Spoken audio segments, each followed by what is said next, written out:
Assalamualaikum warahmatullahi wabarakatuh. Bismillahirrahmanirrahim. Allahumma sholli ala Muhammad wa ali Muhammad. Allahumma la ilma lana illa ma 'allamtana innaka antal alimul hakim. Anak-anak sekalian, selamat bertemu dengan saya. Ini anak kelas 11 IPA ya. Kita bertemu dalam pelajaran biologi. Nah, karena ini pertemuan pertama bagi saya dengan kalian dengan saya. Sebelumnya kelas 1 saya nggak ngajar. Kemudian ada memang 1-2 anak yang kelas 1 sudah ketemu dengan saya di USN biologi ya. Nah, gitu. Nah, sekarang kita ketemu. Nah, karena itulah sebelum pelajaran dimulai ada yang ingin saya sampaikan. Pertama, memang saya dengan kalian bertemu dalam rangka pelajaran biologi, tapi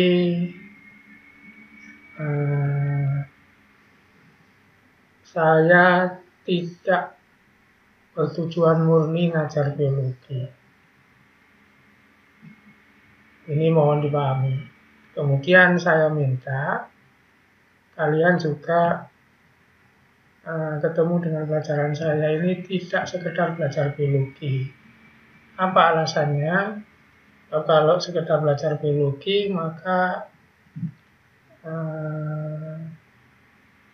banyak ya cara, banyak guru, tidak cuma dari saya tok bisa. Bahkan kalau pelajaran biologi kalian mencari dari web, dari YouTube, dari apa itu mungkin filmnya lebih baik. Kalau saya cuma ajarkan biologi rugi. Nah, adapun biologi ini sarana supaya saya ketemu dengan kamu itu pelajaran biologi. Gitu. Tapi aslinya saya enggak ya nanti ya. Oke, supaya jelas, mari kita lihat slide ini.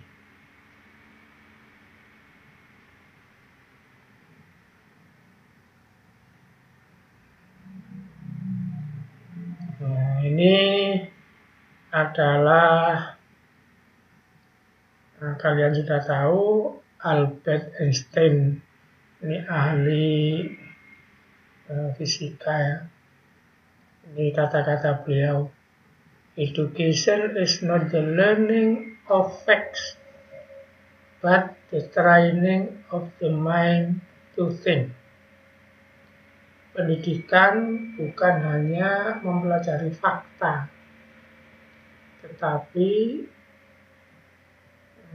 mentraining, jadi melatih the mind to think, otak kita untuk berpikir. Jadi gandeng dengan ini saya ngomong tadi, rugi kalau kamu ketemu dengan saya hanya belajar biologi. Itu bisa dicari di mana-mana lebih baik. Maka saya akan juga ke sini nih, training of the mind to think, melatih berpikir gitu aja gampangnya. Apa alasannya? Mari kita lihat ya. Nah ini. Jadi kalau kata Einstein tadi, kalau kita belajar fakta itu nomor 1 ini. Jika belajar hanya proses mengetahui, misalnya kalau biologi mengetahui sistem apa gitu ya, ciri-ciri dikotil, apa? Itu nanti tagihannya sedikit dan jangka pendek. Apa maksudnya? Kamu belajar biologi ini nanti belum tentu kamu pakai. Kerja di pabrik apa sudah hilang semua itu. Fakta-fakta yang belajar biologi itu namanya jangka pendek. Apalagi kalau kita ngomong panjang, bahasa kasarnya begini. Kamu belajar biologi, hafal nilainya 100, tahu fotosintesis ini itu. Dalam bahasa kasar, sarkasme, saya bertanya, apa itu ditanyakan di akhirat kan begitu. Itulah kenapa saya nggak mau ngajar cuma biologi. Dan saya minta kalian nggak belajar dengan saya ini hanya biologi saja. Tapi tadi, apa? Training of the mind to think. Melatih otak kita, mind ini untuk berpikir lewat sarana pelajaran biologi. Nah, cocok dengan yang kedua. Jika belajar itu training mind to think, maka manfaatnya dapat menjangkau jangka panjang. Jadi ke orang itu gampangnya kalau pintar mikir, pikirannya benar, nah ini nanti bisa kemana-mana. Dalam bahasa kasar saya bisa mengatakan orang bisa masuk neraka gara-gara berpikirnya salah. Itu gampangnya. Jadi sumber masalah di kehidupan ini paling banyak itu ya salah pikir. Nah ini dalam bahasa Jawa yang sederhana dulu apa berpikir itu sekolah itu cek tegas itu saja, cek tegas itu. Nah, jadi ini sebelum belajar biologi saya begitu ya, nanti diingat-ingat. Mempelajari biologi hanya sarana, tapi yang paling penting training mentality. Mari kita lihat yang lain. Nah ini adalah 4 pilar pendidikan yang dicanangkan oleh UNESCO. Jadi belajar itu apa? Learn to know, belajar untuk tahu. Ini gandengannya apa? Tadi mempelajari fakta itu hanya nomor 1 ini, dok. Jadi kalau kamu belajar fisika, belajar kimia, di kimia ada zat begini-begini itu namanya learn to know. Itu baru 1 saja ini. Ini dipertanyakan ini. Pertanyaannya kan gini, kalau sudah tahu itu lantas apa, kan begitu. Jadi kalau kamu misalnya sudah pintar biologi lantas apa? Untuk ulangan Pak, oke. Kalau sudah ulangan dapat nilai terus apa? Itu masih mandek di sini ya. Supaya lulus Pak, oke. Kalau sudah lulus gitu, nilainya tinggi untuk apa? Kan begitu. Kan nggak berhenti di situ dong. Pertanyaan yang lain lagi, coba kamu lihat apa anak yang nilainya tinggi itu mesti sukses dalam hidup. Nah itulah, kalau cuma sini dok itu namanya learn to know. Jadi ulangan-ulangan itu kamu berhenti di sini. Apa? Sama PBB UNESCO harus lagi learn to do. Belajar untuk bekerja. Jadi kalau masih di sekolah misalnya, kalau diterangkan, dengarkan itu ini. Tapi kalau praktek di biologi misalnya, nanti kalau sudah nggak ada pandemi, kita praktek di lab itu berarti sudah belajar kerja itu. Itu latihan itu kerja itu. Mengerjakan ini, itu, menggunakan ini, itu. Nah nanti kalau sudah lulus, sudah masuk dunia kerja, sudah selesai kuliah, lah baru itu do yang sebenarnya. Nah begitu. Kemudian apa lagi? Learn to be. Belajar untuk menjadi dirinya sendiri. Jadi orang itu kalau sudah jadi itu misalnya sudah dewasa, sudah besar, ditanya kamu siapa? Ya. Dia bilang saya guru, lah itu sudah to be itu. Saya penceramah, itu berarti sudah to be. Saya sopir, itu sudah to be, sudah menjadi. Saya dokter, nah sudah to be. Saya polisi, itu sudah to be. Nah kalau sudah besar, ditanya kamu siapa, kemudian nggak bisa menunjukkan apa-apa, lah berarti itu nggak to be namanya. Walaupun pengetahuannya banyak, walaupun yang dikerjakan banyak, kalau nggak bisa disebut dia itu apa, maka itu namanya masih gagal di sini. Nah yang terakhir, katanya UNESCO ini, belajar itu adalah untuk hidup bersama. Learn to live together. Ini perlu belajar. Jadi hidup ini nggak sendirian. Ada dengan orang lain, ada dengan lingkungan, ada dengan hewan, ada dengan tumbuhan. Itu namanya learn to live together. Itu semua butuh belajar. Contohnya orang kalau buang sampah seenaknya itu berarti gagal di sini. Learn to live together, nggak bisa hidup bersama lingkungan, merusak lingkungan, dia akan rugi sendiri kan. Jadi inilah pilar-pilar kehidupan itu ya, pilar-pilar belajar. Jadi kalau kamu mempelajari pelajaran saya ini biologi, kemudian hanya berhenti ulangan dapat sekian, itu baru nomor 1. Kalau nggak bisa ngerjakan apa-apa. Nah sekarang learn to live together. Ini hidup bersama, kerjasama macam-macam. Ini jangan salah kaprah anak-anak ya. Jadi misalnya begini, kamu ulangan, kemudian juntuan, itu bukan live together itu. Kenapa? Nabrak sini. Kalau kamu ulangan, nyontek kerjaan lain, berarti kamu kan nggak menjadi dirinya sendiri. Jadi itu bahayanya orang nyontek gitu ya.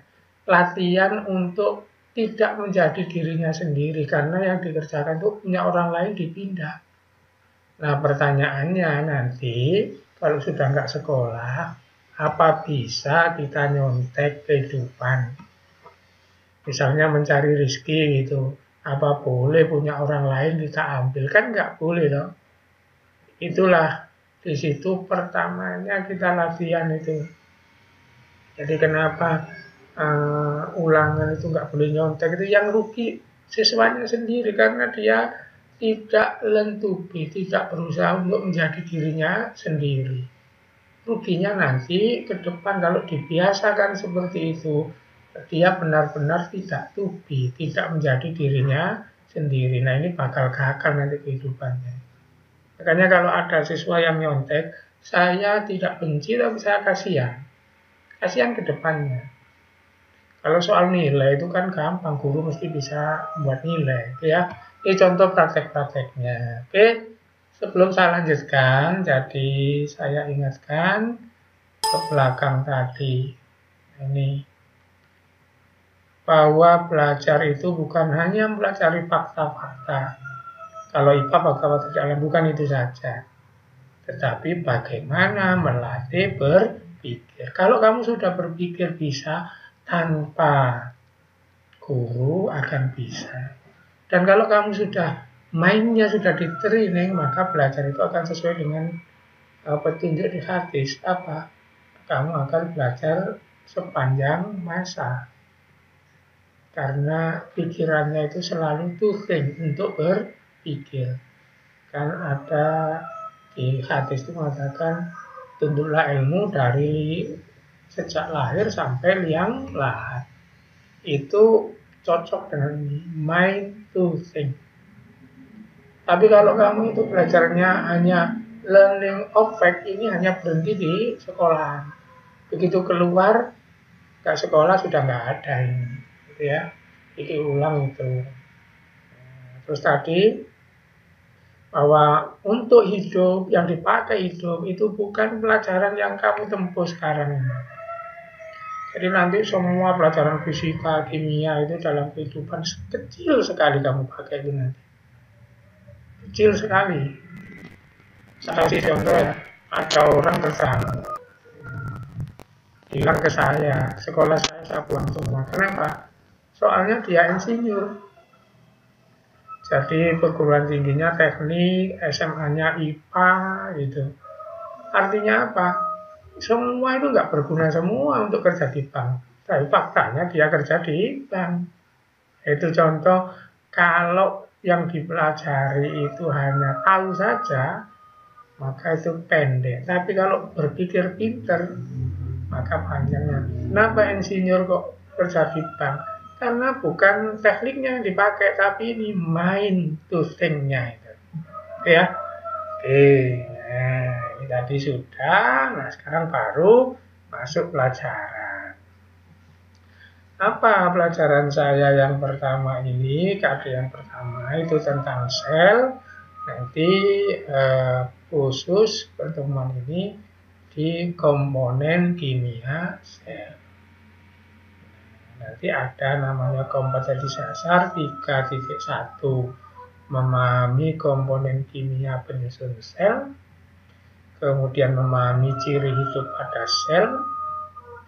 Nah, ini ditunjukkan oleh strukturnya sel, fungsinya sel. Nah, itu seluruhnya di KD. Sudah tentu dalam pertemuan kali ini kita cicil ya. Kita cicil nggak bisa komponen kimiawi sel, lanjut sampai struktur dan fungsi. Jadi nanti kalau sudah lengkap pertemuannya ini Pak. Nah, untuk pertama ini hanya menjelaskan komponen kimiawi sel, dan ini sangat teoritis. Pertama memang ada kesulitan kalau praktek untuk kimia sel. Yang kedua, kita pelajaran apapun karena masih pandemi, maka belum ada praktek dulu. Jadi semua masih teoritis, kita ambil dari literatur. Nah, kita lihat. Ini adalah foto orang yang bernama Robert Hooke. Ini kayu yang kalau kering ini dulu dipakai untuk tutupnya botol kecap. Jadi ada botol kecap di ibu Jalruca itu ditutupi kayu begini. Nah, kayunya ini untuk gabus gitu. Nah, Pak Robert Hooke ini ngiris ini ya. Ngiris ini dilihat dengan mikroskop, hasilnya seperti ini. Jadi kayu yang padat itu dilihat dengan mikroskop, kalau diiris dengan silet dilihat seperti ini. Ini prakteknya gampang, bisa kita, sayangnya kan sekarang kita nggak perlu bertemu. Seperti ini. Ini pertama kali penemuan sel. Otomatis penemuan sel itu, biologi ini bergandengan dengan pelajaran fisika, optik, yaitu penemuan mikroskop. Maksudnya apa? Seandainya mikroskop tidak ditemukan, maka ini juga tidak ditemukan. Karena ini disayat pakai silet, tipis, diletakkan, dilihat dengan mikroskop. Nah, ini ruangan-ruangan yang berbentuk kotak-kotak ini, itu yang nanti disebut sel. Kenapa disebut sel? Sel sendiri artinya memang kotak. Oh, ternyata ini isinya kotak-kotak gitu. Nah, waktu itu nggak ada namanya, ya kotak itu bahasa mereka sel. Makanya sekarang ada istilah orang di penjara itu di sel itu, karena kamarnya penjara itu kan segi 4 begini. Maka orang di penjara dikatakan dimasukkan sel. Jadi ini sejarah penemuan sel pertama kali pada tanaman yang sudah mati. Jadi ini sel mati, bukan sel hidup. Jadi sel sendiri artinya kotak. Jadi ternyata batang kayu ini tersusun atas kotak-kotak kecil yang nanti disebut sel. Ini adalah Pak Robert Hooke. Nah, ini daftar-daftar orang yang meneliti sel ya. Ini Pak Robert Hooke. Ini yang menemukan mikroskop, Pak Leeuwenhoek. Kemudian ini peneliti sel, Matthias Leiden, ini Schwann, ini Rudolf Virchow. Nah, ini resume pekerjaan-pekerjaan mereka. Pertama, Pak Robert Hooke tahun 1665 menemukan ruang-ruang kecil tadi berbentuk kotak. Nah, tanamannya tadi namanya Quercus suber. Ruang kecil kotak. Kotak itu bahasa mereka sel. Tahun 1831 Pak Robert Brown, nah, gambarnya di sini ya. Ini sel merupakan suatu ruangan kecil dibatasi oleh membran yang dalamnya terdapat cairan. Jadi Pak Robert Brown ini menemukan dalamnya sel itu cairan yang nanti disebut protoplasma. Kemudian Matthias Jacob Leiden, nah ini orangnya. Kemudian Theodor Schwann, ini orangnya. Menemukan teori bahwa sel adalah unit struktural makhluk hidup. Apa maksudnya? Kalau Pak Robert Hooke meneliti batang kayu, gabus, ini meneliti berbagai makhluk hidup. Di daun, kemudian hewan, kulit, apa, semua disayat, dilihat di mikroskop, semua isinya ruang-ruang kecil. Dan bentuknya nggak harus kotak ya. Yang pertama ditemukan kotak, maka namanya sel. Nanti bisa bulat, bisa heksa gitu. Tapi yang penting semua makhluk hidup terdiri dari ruang-ruang kecil. bentuknya apapun ruang kecil itu akhirnya disepakati namanya sel. Gitu.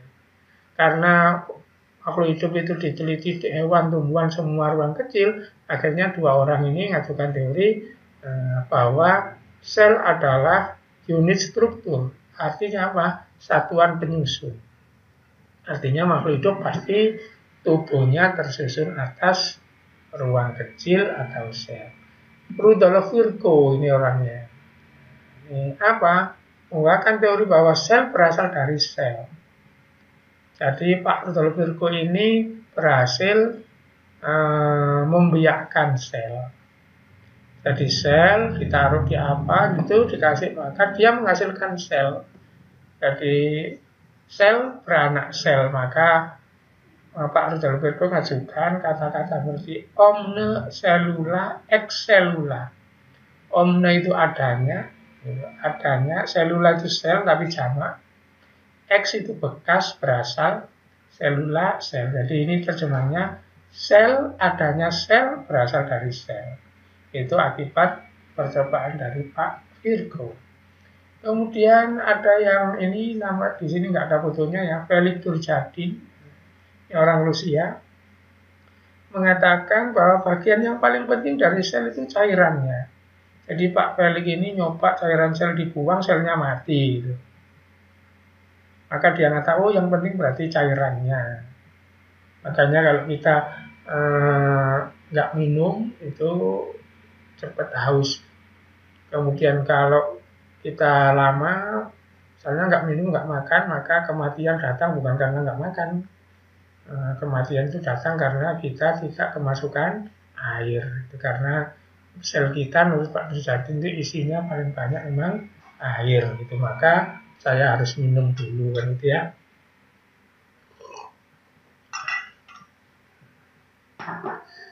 Nah, Pak Johannes Purkinje. Nah, ini yang memberi nama cairan yang ditemukan Pak Turgidin yang penting tadi. Nah, itu cairannya diberi nama protoplasma. Kemudian Pak Maksud mengatakan bahwa fungsi-fungsi hidup ini seperti makan, minum, apa sebenarnya dilakukan oleh sel. Maka beliau mengatakan sel itu unit atau satuan fungsional. Kalau nyusun dia disebut struktural, kalau bekerja berfungsi fungsional. Nah, begitulah sejarah penemuan sel dan teori-teorinya. Kita lihat, nah, maka nanti akan begini ya. Pengertian sel dari tadi bisa apa? Unit terkecil makhluk hidup yang dapat melaksanakan kehidupan. Jadi bagian yang paling kecil yang bisa hidup. Nanti kita akan berdiskusi tentang virus, nggak masuk di sini. Karena dia nggak sampai satu sel. Maka para ahli ada yang mengatakan virus bukan makhluk hidup. Karena minimal makhluk hidup itu di sel. Ya. Jadi ini gambar sel itu seperti ini berganti-ganti. Nah, kemudian teori yang lain, pengertian sel yang lain, selain unit terkecil apa? Semua makhluk hidup tersusun atas sel, maka dia dikatakan sebagai satuan struktural.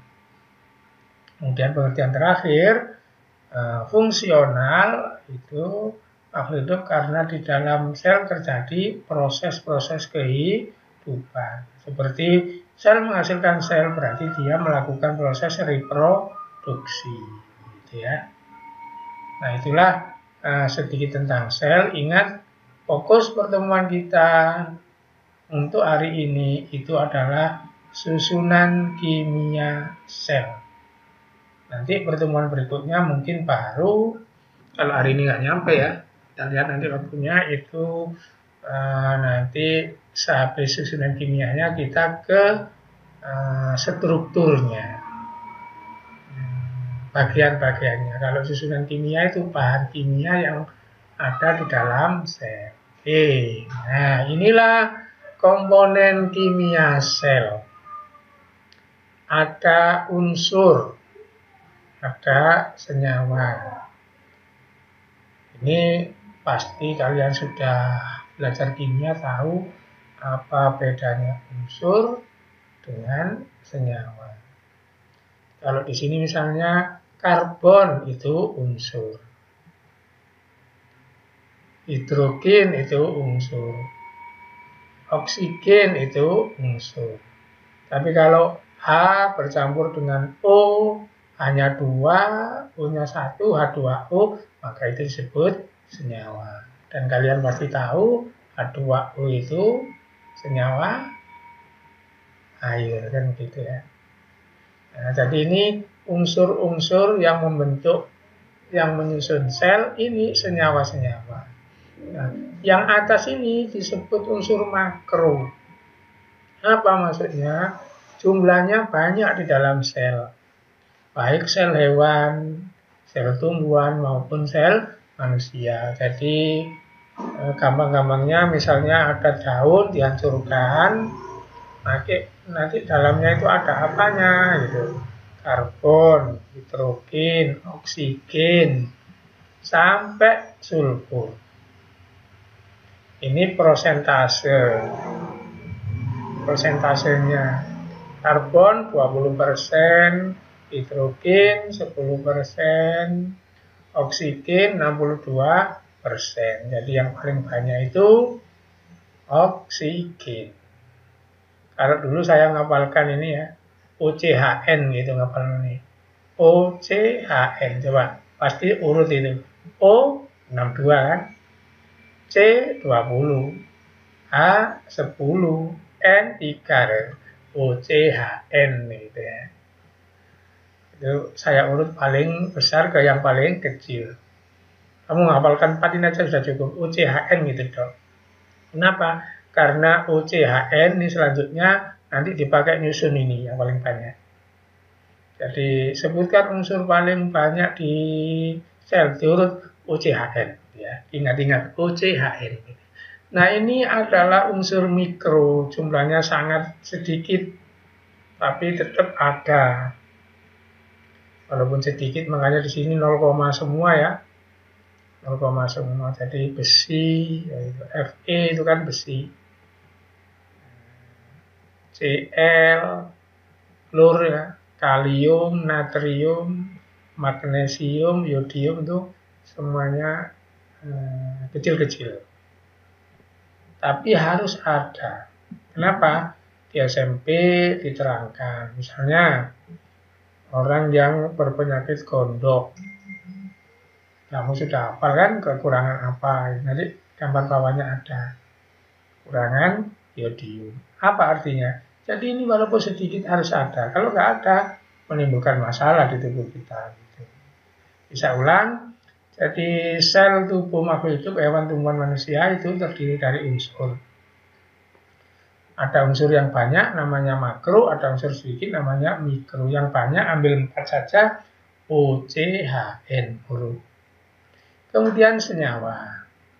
Nah, senyawa yang ada di dalam sel itu ada karbohidrat, protein, lemak. Ini menyusun sel. Nanti kalau sudah masuk ke bagian-bagian sel akan di sana akan ketemu misalnya dinding sel itu terbuat dari apa? Karbohidrat, apa protein, apa lemak gitu nanti. Jadi ini menyusun bagian-bagian sel gitu ya. Jadi sebagian berarti kalau kamu makan mengandung karbohidrat, mengandung protein dan lemak itu nanti dipakai untuk menyusun sel. Makanya makan itu salah satunya adalah untuk pertumbuhan. Nah, kemudian yang bawah senyawa juga. Yang atas senyawa organik, yang bawah senyawa anorganik. Ini tolong di kimia ya, ditanyakan apa pengertian senyawa organik, senyawa anorganik. Tapi dari sini kamu akan tahu. Air anorganik, garam anorganik, gas anorganik, karbohidrat organik, protein organik, lemak organik. Nah, saya nggak ngerti nanti di kimia bagaimana. Kalau di biologi kan ini kelihatan. Air dari mana? Garam dari mana? Gas dari mana? Terus karbohidrat dari mana kita supaya dapat protein dari mana kan gitu. Nah, gitu ya. Itulah yang membedakan organ-organ apa? Kita dapat karbohidrat, protein, lemak itu dari makanan. Makanannya pasti makhluk hidup, misalnya hewan atau tumbuhan. Sementara ini tidak. Jadi senyawa organik itu senyawa yang dibuat oleh makhluk hidup. Misalnya kita makan nasi itu mengandung karbohidrat misalnya. Kita makan buah mengandung vitamin itu sini ya. Nah begitu. Jadi senyawa organik itu senyawa yang berasal dari makhluk hidup. Senyawa anorganik itu senyawa yang berasal dari benda mati. Oke, saya teruskan. Inilah komponen kimiawi penyusun sel. Saya ulang, jadi ada unsur, ada senyawa. Unsurnya ada makro, ada mikro. Senyawa ada organik, dari makhluk hidup ada anorganik. Nanti ini di sebelah mana pas kita membahas struktur sel. Oke, lanjutkan.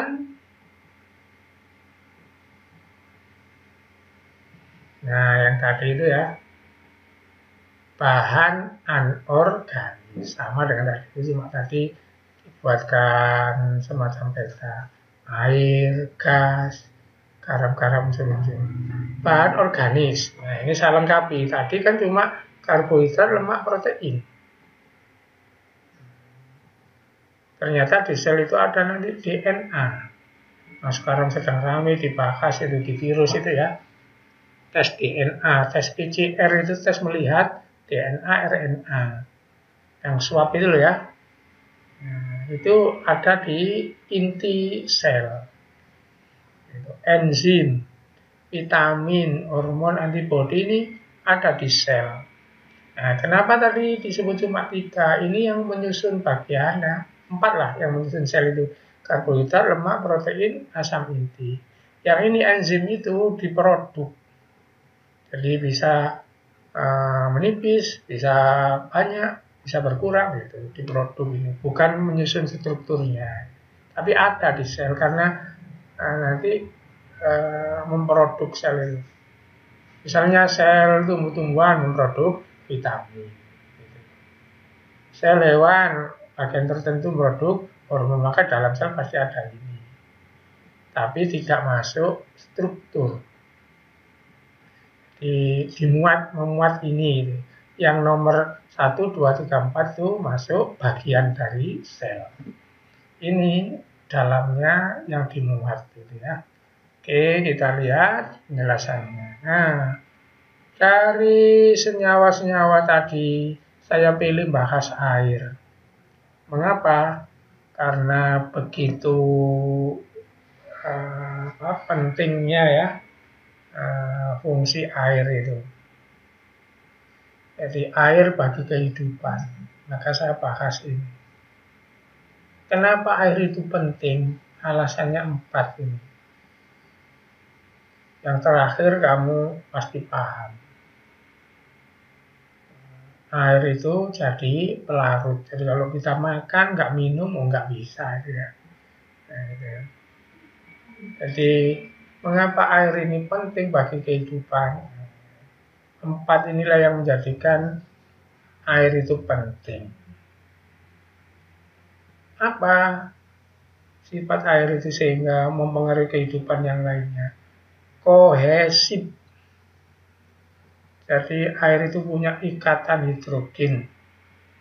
Apa prakteknya? Nanti ini ditanyakan di kimia ya. Saya mau prakteknya saja ini. Semua sudah tahu ya, ini serangga air angkang-angkang gitu ya.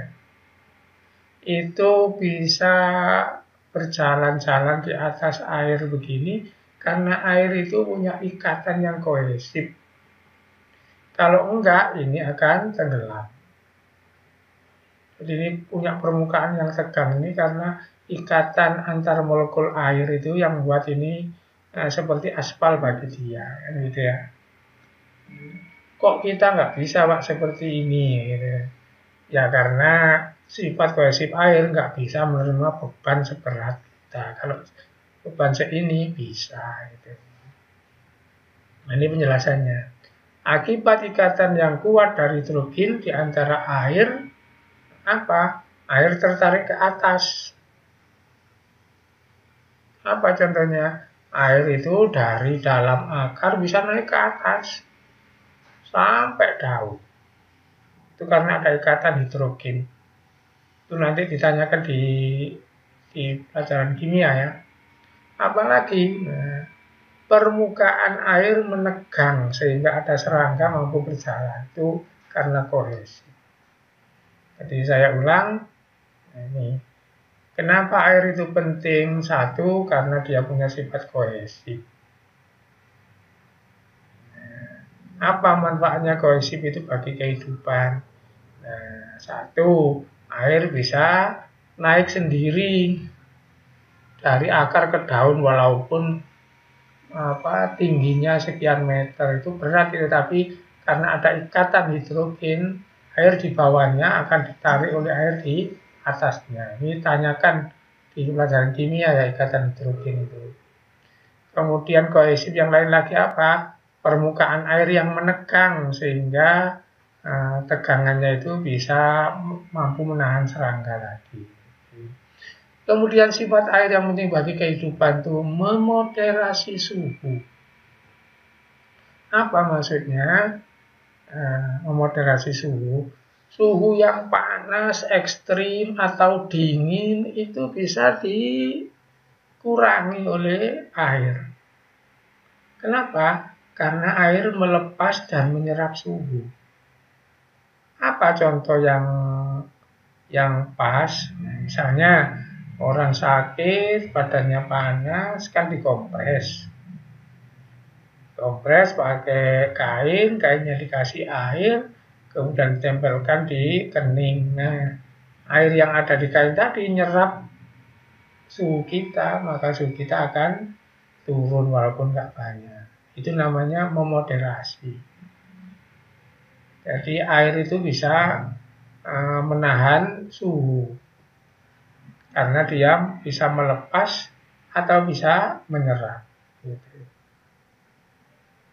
Nah, ini anak-anak banyak yang salah ini. Pasti kalau ditanya air itu dingin gitu ya. Coba diingat-ingat, kalau kamu misalnya berenang, kedinginan itu pas lama di dalam air apa pas keluar dari air? Coba kamu ingat-ingat. Pasti jawabannya kan begitu kita keluar dari air itu kan yang kedinginan. Kalau dalam air tidak. Jadi yang dingin itu bukan airnya nanti. Yang dingin itu udaranya. Itu ya. Jadi kalau kamu masuk ke dalam air, pertamanya dingin, nanti lama-lama enggak. Gitu. Nah, itu namanya air itu bisa menyerap suhu. Gitu. Dan itu bisa dipakai untuk kehidupan, contohnya orang dikompres. Kemudian apalagi sifat air mengembang saat membeku. Apa maksudnya? Ikatan air itu jauh saat beku. Air itu kan H2O. Kemudian kalau cair itu malah dia merapat. Nah, apa akibatnya? Nah, ini. Kalau ada es, kita masukkan ke gelas ada air, kan esnya mengapung itu. Nah, begitu. Itu karena susunan kerapatan waktu air itu beku dengan air itu cair tidak sama. Mungkin otak kamu akan mengatakan kalau air itu yang beku jadi es itu dekat. Ini ditanyakan di kimia, malah itu yang molekulnya renggang. Coba lihat gambar ini ya. Nah, ini. Jadi ini adalah es. Ini esnya. Nah, kemudian ini adalah air, sini airnya. Jadi ini rapat. Karena itulah nggak bisa bersatu. Jadi nanti yang ini, yang renggang ini ada di atas, yang rapat ada di bawah. Nah, ini agak sulit untuk dipahami ya renggangnya ini. Tapi buktinya memang yang tenggelam itu bukan esnya, airnya yang di bawah, esnya yang di atas. Itu akibat bahwa es itu lebih renggang daripada air. Susunan ikatannya itu. Nah ini apa contohnya bagi kehidupan? Ini contohnya ini udang. Kalau ini dikutuk begitu ya, suhu di sini 0, mati udang ini. Tapi suhu di sini tidak, karena dibentengi oleh es, maka ini bisa hangat. Nah, itu hebatnya air. Nah, jadi kamu bisa paham ini sering minum es ya. Kalau misalnya apa balok-balok es, potong-potongan es kita masukkan ke gelas kan pasti ngambang. Airnya ada di bawah. Itu penjelasan kimia begini. Kenapa es itu ngambang? Karena jarak antar unsur ini jauh ikatannya. Jadi hidrogen kan H2O itu jauh. Kalau ini rapat. Rapat ini malah cair. Yang jauh begini malah padat. Makanya ini karena rapat ada di bawah. Karena ini renggang ada di atas. Jadi kalau kita melihat ini dengan ini, nggak heran apabila es batu mengambang di air. Sementara kita melihatnya kan cenderung ini seolah-olah menurut mata kita kan lebih rapat dari ini. Padahal orang kimia memfotonya tidak. Yang ini renggang, yang ini rapat. Maka wajar yang rapat ada di bawah. Ini kan. Gitu. Oke, nah ini praktek kehidupannya. Nah, bisa dipakai melindungi hewan-hewan di kutub gitu ya. Oke, nah ini contoh ikatannya ini dibahas di kimia ya. Jadi hidrogen punya muatan positif, oksigen punya muatan negatif, tarik menarik. Nah ini jadi ikatan namanya ikatan kovalen. Ini tanyakan di kimia ini ya. Nah ini fungsi lengkap dari air. Jadi kalau tadi kenapa air itu penting? Karena punya sifat. Ini sifat-sifat air tadi ya. Sifat-sifat air. Nah, karena sifat-sifat ini, maka air itu punya fungsi. Fungsinya pelarut, menghancurkan ya. Nah, hampir sama hidrolisis ini juga menghancurkan. Moderasi suhu tadi menyerap panas. Mengangkut. Ini mengangkut ini baik di dalam tubuh maupun di organisasi yang lebih besar, misalnya sungai itu transportasi gitu ya. Laut transportasi. Medium berbagai proses. Di dalam tubuh kita reaksi kimia itu harus ada mediumnya itu air. Itulah kenapa makan pakai minum. Membentuk karbohidrat. Jadi air itu nanti jadi makanan karbohidrat itu karena karbohidrat hurufnya CHO. Sedangkan air itu H dan O. Jadi yang kita makan itu dari air gitu ya. Gabung dengan karbon. Prosesnya fotosintesis ini nanti dipelajari di kelas 3. Nah, itulah tentang air. Nah, kemudian tentang gas. Gas di sel itu ada oksigen, karbon dioksida, nitrogen, amonia. Nah, ini penjelasannya banyak di kimia ya. Coba kita lihat. Nah, ini oksigen. Nah, itu persentasenya 65 dari apa?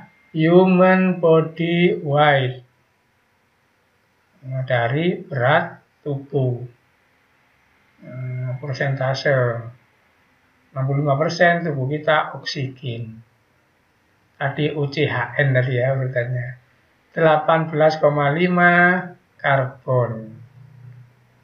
9,5 hidrogen ini urutan di tubuh kita ya. OCHN, Ca, P. Fosfor itu P. Sampai magnesium 0,1. Ini unsur-unsur makro tadi ini simbolnya ya. OCHN, Kp kalsium, P potasium, fosfor, K itu kalium. Kalium itu orang barat nyebut potasium, sulfur itu belerang, natrium orang barat nyebut sodium, klor magnesium. Ini adalah nomor atomnya dipelajari di pelajaran kimia, gitu ya. Nah, ini contoh kekurangan unsur. Ini Ibu yang kekurangan unsur iodin, defisiensi. Defisiensi itu kurang. Ini jagung yang bagus, ini jagung yang kerdil karena kekurangan nitrogen. Nah, begitu kira-kira. Ini contoh pengaruhnya air ya. Apa? Ini air yang asam. Nanti di kimia ada pelajaran asam basa. Air yang asam ternyata mematikan tanaman. Nanti kita pelajari di lingkungan juga. Ini contoh apa persamaan reaksi gitu ya tentang air tadi. Nah, ini penjelasan tentang oksigen. Oksigen di udara itu oksigen 21%. Di air 0,5%. Sayang di sini tadi sudah ya di sel. Nah, di sel tadi berapa? Coba kita lihat. Oksigen di sel 65%. Sementara di udara itu ya, jadi ini tentang oksigen. Apa fungsi oksigen? Mengubah makan menjadi energi. Jadi ya, saya minta yang dihafalkan cuma ini aja. Ini jangan ya. Karbon dioksida, CO2. Apa fungsinya nanti? Untuk membuat karbohidrat. Berarti ini yang butuh CO2 itu tumbuhan. O2 membongkar makan, berarti ini hewan maupun tumbuhan butuh, hewan dan manusia butuh ini. Nitrogen untuk nitrat, amonia. Nah, ini unsur-unsur semuanya begitu. Ini unsur yang lain nanti dipelajari sendiri ya. Begitulah kira-kira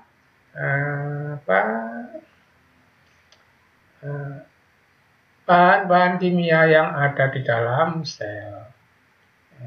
Saya kira ini cukup. Untuk pertemuan yang datang kita akan melajari struktur sel, penyusun sel. Jadi bagian-bagian sel itu untuk pertemuan yang akan datang. Silakan dipersiapkan kalau kalian sudah menerima buku, dipelajari supaya nanti lebih lancar, gitu ya. Saya kira pertemuan kali ini cukup. Saya akhiri. Mudah-mudahan ini bermanfaat. Nanti belakangan saya akan kirimkan ya pada pertemuan berikutnya nanti saya kirimkan modulnya, tugas dan sebagainya seperti biasa di Google Classroom. Mudah-mudahan kalian tetap sehat dan ini ilmunya bisa bermanfaat. Saya akhiri. Assalamualaikum warahmatullahi wabarakatuh.